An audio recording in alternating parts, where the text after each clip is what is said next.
10 ఏళ్ల తర్వాత మోదీ చంద్రబాబు పవన్ ఒకే వేదికపైకి రాబోతున్నారు. ఈ ఘట్టం చిలకలూరుపేట ప్రజాగలం సభలో ఆవిష్కృతం కానుంది. 2014లో కూడా 3 పార్టీలు కలిసి ఉమ్మడి గుంటూరు జిల్లా నుంచే ఎన్నికల ప్రచారం ప్రారంభించాయి. ఈసారి కూడా అదే తరహా కొనసాగిస్తున్నారు. ఇప్పటికే సభ నిర్వహణకు భారీ ఏర్పాట్లు చేస్తున్నారు. టీడీపీ, బీజేపీ, జనసేన పార్టీలు సంయుక్తంగా నిర్వహించే సభ కావడంతో అధిక సంఖ్యలో జనసమీకరణ చేస్తున్నారు. 3 పార్టీల నేతలు ఈ సభను ప్రతిష్టాత్మకంగా తీసుకుని విజయవంతం చేయడానికి శ్రమిస్తున్నారు.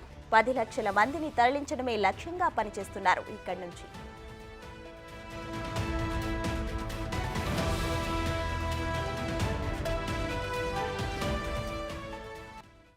ఇక ఇదే అంశానికి సంబంధించి మరింత సమాచారం మా ప్రతినిధి సాయి శంకర్ అందిస్తారు. సాయి శంకర్, చెప్పండి, 10 ఏళ్ల తర్వాత మోదీ, చంద్రబాబు, పవన్ ఒకే వేదికపైకి రాబోతున్నట్లు తెలుస్తుంది. సభా ప్రాంగణంకి సంబంధించిన అప్డేట్స్ చెప్పండి. ప్రసూన 3 పార్టీలకు సంబంధించినటువంటి పొత్తులు ఖరారైన తర్వాత మొట్టమొదటిసారిగా చిలకలూరు పేట వేదికగా కూడా ఈరోజు భారీ బహిరంగ సభని ఇటు టీడీపీ, జనసేన, బీజేపీ పార్టీలు నిర్వహించనున్నాయి. ఈ సభకి 3 పార్టీలకు సంబంధించినటువంటి అధినేతలు కూడా రానున్నారు. ప్రధానంగా కూడా ఈ సభ ద్వారానే ఎన్నికలకు సంబంధించినటువంటి శంఖారావాన్ని కూడా 3 పార్టీలు పూరించేటటువంటి అవకాశం కనిపిస్తుంది. ఉమ్మడి కార్యాచరణకు సంబంధించి ఉమ్మడి మేనిఫెస్టోలో ప్రధానమైనటువంటి అంశాలను కూడా ఈరోజు ఈ సభా వేదిక ద్వారా ప్రజల్లోకి తీసుకువెళ్ళేటటువంటి అవకాశం ఉన్నట్లు కూడా తెలుస్తుంది. ఇప్పటికే సభకు సంబంధించినటువంటి ఏర్పాట్లు అయితే పూర్తి స్థాయిలో జరుగుతున్నటువంటి పరిస్థితి ఉంది. మొత్తం 200 ఎకరాల స్థలంలో కూడా ఈ సభా ప్రాంగణాన్ని కూడా ఏర్పాటు చేస్తున్నారు. ప్రధానంగా మెయిన్ ఈ సభకు సంబంధించి ప్రధాన వేదిక ఏదైతే ఉందో దానిపైన 30 మందికి పూర్తి స్థాయిలో భద్రత అన్ని రకాలుగా ఉండే విధంగా కూడా ఈ సభా ప్రాంగణంలో ఈ ప్రధాన వేదికను ఏర్పాటు చేస్తున్నటువంటి పరిస్థితి ఉంది. దీనిపైన ప్రధానమంత్రి నరేంద్ర మోడీతో పాటు చంద్రబాబు, పవన్ కళ్యాణ్తో పాటు 27 మంది, అంటే ఒక్కొక్క పార్టీ నుంచి 9 మందికి ఈ సభా వేదిక పైన ఆసీనులు అయ్యేటటువంటి అవకాశాలు కనిపిస్తున్నాయి. మొత్తం 30 మంది వరకు ఏర్పాట్లు చేస్తున్నాయి. మొత్తం ప్రధాన వేదిక మొత్తం మాత్రం ఎస్పీజీ భద్రతా వలయాల్లో ఉందనే విధంగా చెప్పుకోవచ్చు.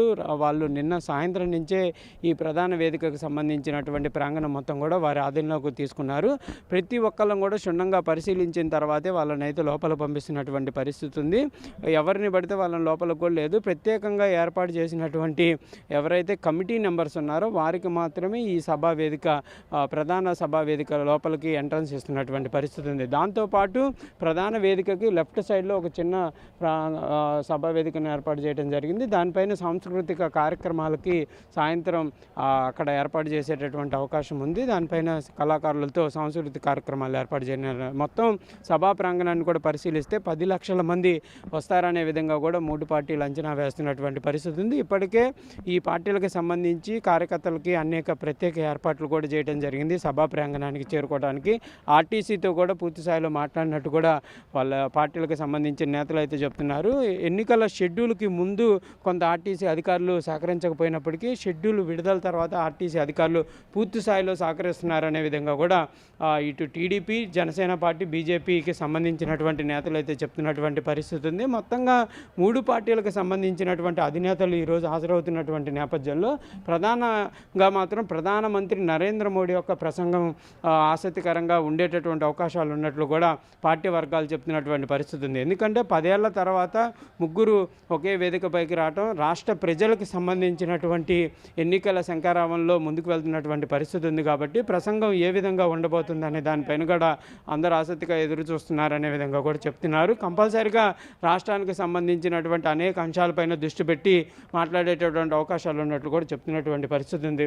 దీంతోపాటు ఏర్పాట్ల విషయానికి వస్తే మొత్తం 14 LED స్క్రీన్లను కూడా సభా ప్రాంగణంలో ఏర్పాటు చేయడం జరిగింది. ఎవరూ కూడా ఇబ్బంది పడకుండా ఈ సభకు సంబంధించి వచ్చిన వాళ్ళు ఎక్కడా కూడా ఇబ్బంది పడి వెళ్లకుండా కూడా వాళ్ళకి సంబంధించి LED స్క్రీన్లను ఏర్పాటు చేయడం జరిగింది. ప్రతి ప్రాంగణంకి సంబంధించి బార్కెట్లు ఏర్పాటు చేశారు. వాటిలో వాటర్ బాటిళ్ళు, అదేవిధంగా మజ్జిగ ప్యాకెట్లు అందుబాటులోకి తీసుకొస్తామనే విధంగా కూడా కమిటీ సభ్యులు అయితే చెప్తున్నటువంటి పరిస్థితి ఉంది. మొత్తం సభా ప్రాంగణానికి ఏర్పాట్లు కానీ మిగిలినటువంటి అంశాలకు సంబంధించి 13 మంది సభ్యులతో కూడినటువంటి కమిటీని కూడా ఏర్పాటు చేయడం జరిగింది. ఈ కమిటీ 13 కమిటీలకు సంబంధించి వాళ్ళు కూడా మొత్తం ఏర్పాట్లను అయితే చేయడం జరిగింది.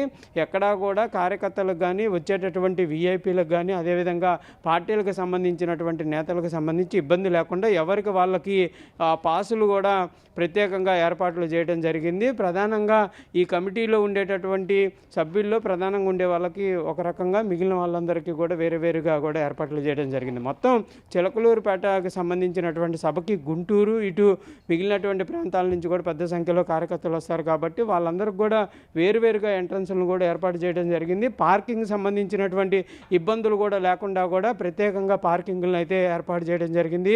సామాన్య కార్యకర్తలకు సంబంధించినటువంటి పార్కింగ్, దాంతోపాటు విఐపి సభ్యులు వచ్చేటటువంటి వారికి సంబంధించినటువంటి ప్రత్యేకంగా ఏర్పాట్లు చేయడం జరిగింది. దీంతోపాటు 3 హెలిప్యాడ్లను కూడా ఏర్పాటు చేసినటువంటి పరిస్థితి ఉంది. ఇదంతా కూడా సభా ప్రాంగణానికి బ్యాక్ సైడ్ కూడా వీటి ఏర్పాట్లు జరిగినాయి. ప్రసన్న సాయి చెప్పండి, వైసీపీ ప్రభుత్వాన్ని గద్దె దించడమే లక్ష్యంగా అయితే టీడీపీ, బీజేపీ ఇంకా జనసేన కూటమి పనిచేస్తుంది. ఈ నేపథ్యంలో ప్రధాని మోదీ ప్రసంగం ఎలా ఉండబోతుంది? అదే ప్రధానంగా మనం చెప్పుకున్నట్టు ఈరోజు సభకు సంబంధించినటువంటి ఏర్పాట్లు ఒక ఎత్తు అయితే, సభలో జరగబోయేటటువంటి ప్రసంగాలు అనేది పూర్తి స్థాయిలో ఆసక్తికరంగా మారాయని చెప్పుకోవచ్చు. ఇన్ని రోజులు ప్రభుత్వానికి సంబంధించినటువంటి అంశంలో జరిగినటువంటి మాటల యుద్ధం వేరు. ఈరోజు ఈ సభా వేదికగా 3 అధినేతలు మాట్లాడేటటువంటి ప్రసంగాలు ఏవైతే ఉన్నాయో ఇవన్నీ కూడా ప్రజల్లోకి గట్టిగా వెళ్ళేటటువంటి అవకాశాలు ఉంటాయి. కాబట్టి ప్రధానమంత్రి నరేంద్ర మోడీ ఏం మాట్లాడబోతున్నారు, రాష్ట్ర ప్రజలకు సంబంధించి 2014 ఎన్నికలప్పుడు ఒక విధమైనటువంటి ఆలోచనతో ఆయన మాట్లాడటం జరిగింది. 2019లో ఇటు టీడీపీని అదేవిధంగా వైసీపీని కూడా వ్యతిరేకించి మాట్లాడడం జరిగింది. ప్రస్తుతం టీడీపీ, జనసేన, బీజేపీ అలయన్స్లో వెళ్తున్నారు కాబట్టి మరి ప్రభుత్వాన్ని ఏ విధంగా టార్గెట్ చేసేటటువంటి అవకాశాలు ఉన్నాయి, ప్రభుత్వం చెబుతున్నటువంటి అభివృద్ధికి సంబంధించినటువంటి అంశాలపైన ఏమేమి టార్గెట్ చేసి మాట్లాడతారు, పూర్తి స్థాయిలో ఏపీ ప్రజలకు సంబంధించినటువంటి అంశాలపైన వేటిపైన దృష్టి పెట్టేటటువంటి అవకాశం ఉంటుంది అనేది కూడా చూడాలి. ఎందుకంటే ప్రధానమంత్రి నరేంద్ర మోడీ ఎప్పుడు మాట్లాడినా కూడా ప్రజలు ఆసక్తికరంగా వినేటటువంటి అంశాలే ఉంటాయి. కాబట్టి కంపల్సరిగా ఈ సభా వేదికగా కూడా ప్రధానమంత్రి నరేంద్ర మోడీ ఏం చెప్పబోతున్నారు అనేది కూడా అంత ఆసక్తికరంగా ఉంది. బీజేపీ శ్రేణులు మాత్రం ఒకే అంశాన్ని చెప్తున్నారు, కంపల్సరిగా అభివృద్ధికి సంబంధించి రాష్ట్రాన్ని ఏ విధంగా ముందుకు తీసుకెళ్తామనే దానిపైన కంపల్సరిగా హామీ అయితే ఉండబోతుంది అనే విధంగా చెప్తున్నటువంటి పరిస్థితి ఉంది. దాంతోపాటు ఈరోజు ప్రముఖులు నారా చంద్రబాబు అదేవిధంగా జనసేన అధినేత పవన్ కళ్యాణ్ కూడా అనేక అంశాలపైన కూడా మాట్లాడేటటువంటి అవకాశాలు ఉన్నాయి. కాబట్టి మొత్తంగా సభా ప్రాంగణానికి సంబంధించి వచ్చేటటువంటి కార్యకర్తలను ఉద్దేశించి మాత్రం వీళ్ళ యొక్క ప్రసంగం అనేది పూర్తి స్థాయిలో ఆకట్టుకునే విధంగా ఉండేటటువంటి అవకాశాలు ఉన్నాయనే విధంగా కూడా పార్టీలకు సంబంధించినటువంటి నేతలు అయితే చెప్తున్నటువంటి పరిస్థితి ఉంది. Prasanna. Right Sai Shankar, thank you.